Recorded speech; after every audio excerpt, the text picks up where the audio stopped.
Кой е Сорос? Джордж Сорос, Гьорд Шорош, роден в семейството на унгарските евреи Шварц, преименувало се през 30-те години на миналия век на Шорош, прекарва в безопасност войната, защото се представя за ариец. През 1947 емигрира в Англия, където след много митарства успява да завърши престижното Лондонско училище по икономика, социални и политически науки, след което се преселва в САЩ. Комбинативният ум и липсата на всякакви скруполи му позволяват само за по-малко от десетилетие да натрупа милиони чрез хедж фонда си. През 1979 година основава фондацията си Отворено общество. Тук няма да се правим на англичани и да търсим витиевати фрази, за да мъдруваме върху несъществуващия конфликт между бруталното му поведение на международен финансов спекулант и хилядократно афишираните му в статии, речи и книги леви, те чак левичарски възгледи. Ще констатираме, че идеите на Сорос и на всички негови институти, фондации, клубове и прочие формации са да се създава максимално възможен хаос в Америка и по света, за да може известният с пристрастията си към всякакъв род малцинства и най-вече към тей общностите Сорос да лови риба в мътна вода.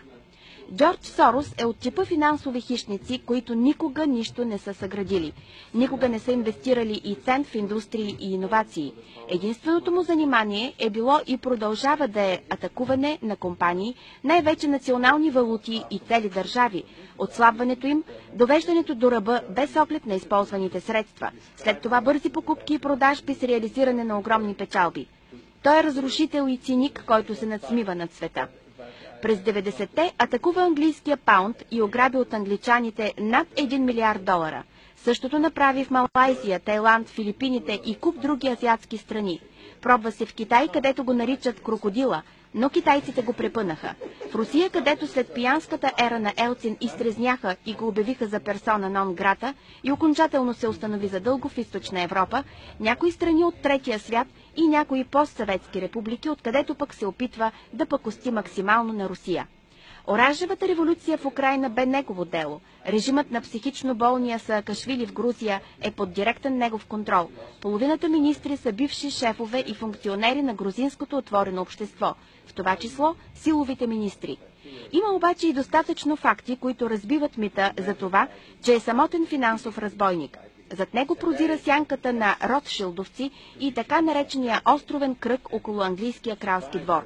За Сорос могат да се разказват безкрайни истории, но ще завършат тези щрихи към портрета му с едно изказване на руския олигарх в изгнание Борис Березовски.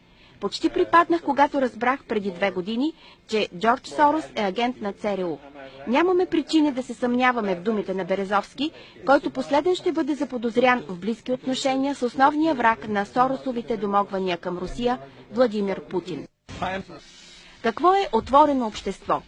Доста непоследователната философска основа за изграждането на идеологическата платформа на отвореното общество Сорос заимства от големия австрийски мислител Карл Попър, който му преподава в Лондон.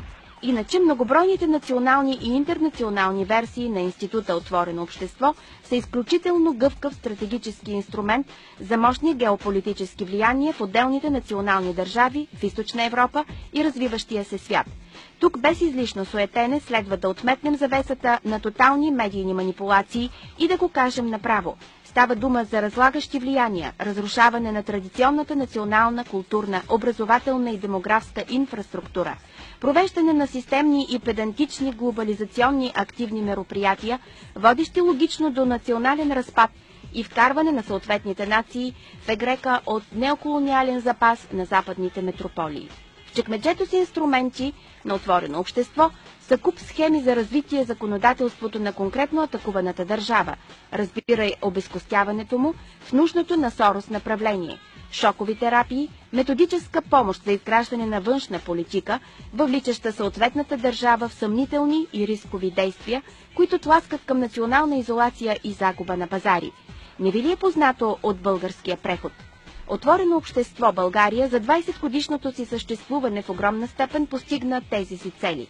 Не са нужни очила, за да се види, че за Соросовата фондация не е проблем да купува журналисти, икономисти, медии и политици.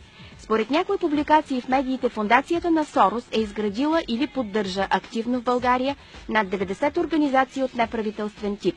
значителна част от тях етнически, както и за защита на най-невероятни права и каузи. Ето ви малка част от всичките.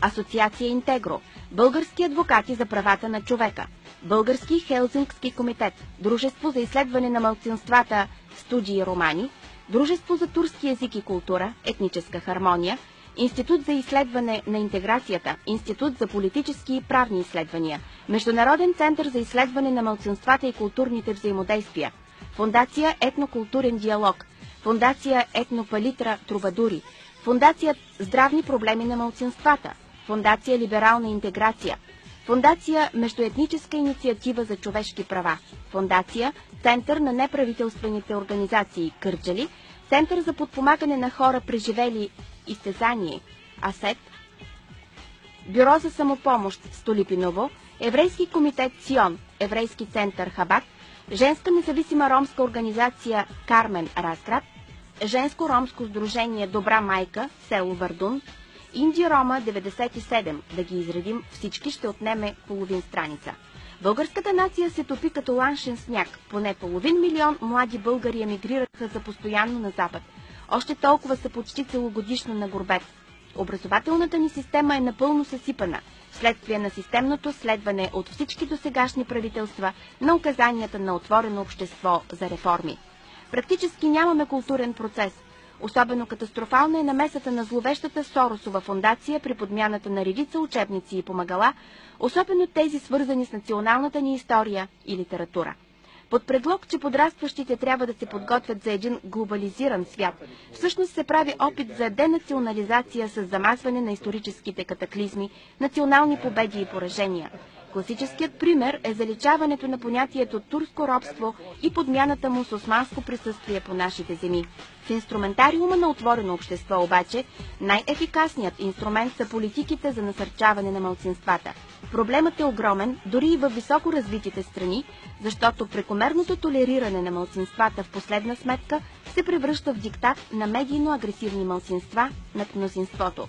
Какво да говорим за нации като българската, където самото мнозинство се дави в собствената си кръв и пот, достигнало пределите на оцеляването. В така нареченото публично пространство във всички държавни и обществени органи на преден план тотално са изведени къде полуреални, къде имагинерни проблеми на гейове, цигани, притежатели на котки и кучета и каквото още ви дойде на ум. Отворете вестниците, включете си телевизора, радиото. А истината е, че фондацията, инсталирала се в България, за да ни прави отворено общество, се занимава с всичко друго, но не и с нормалните българи и тяхното оцеляване. Български Хелзинкски комитет, институт, създаден от отворено общество, разнообразни клубове и асоциации за равни права на разни групички, освен всичко друго съсипват страната от съдебни дела по европейските съдилища. Тук е невъзможно да изрещаме всичко, но само създадените организации за подкрепа на ромите са десетки и десетки, без по същество нещо при нашенските цигани да се е променило. Само дето ние плащаме през скъп ток, а те въобще не си го плащат. Върхът на всичко е обаче въпросът за източниците на финансиране. Услужливи медии непрекъснато цитират колко стотин хиляди или колко милиона е дал годишно Сорос чрез отворено общество на България, но никой не казва какви пари набира фондацията от местни донори и с какви пари участва държавата.